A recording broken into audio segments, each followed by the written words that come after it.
እግዚአብሔር የሚወዳችሁ ከሆነ ከእግዚአብሔር በላይ ማን እንደሚወዳችሁ ታውቃላችሁ? ሰይጣን። ከእግዚአብሔር በላይ ሰይጣን ይወዳችኋል። እግዚአብሔር ሲመርጣችሁ ሰይጣንም ይመርጣችኋል።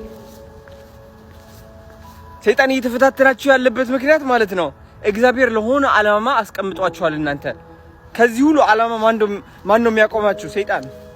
የሰይጣን ስራ ታዲያ ምንድነው? ኦሬዲ ከዓላማቸው የቀሩ ሰዎችማ ሰይጣን አይፈታተናቸውም። እናንተ ግን ለመነሳት ስለምትሞክሩ ልባችሁ ያውቀዋል። ሰይጣን ደግሞ ልባችሁ ያውቀዋል።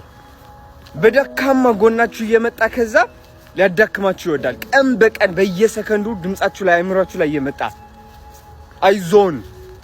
እግዚአብሔር ደግሞ ይህ ያየ ዝም ነው የሚለው፣ አይናገርም። ዝም።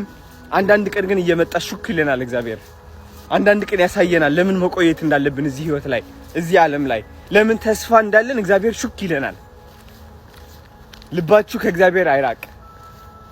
ልባችሁ ከእግዚአብሔር አይራቅ። ሰይጣን በምንም ተአምር ሊያሸንፍ አይችልም።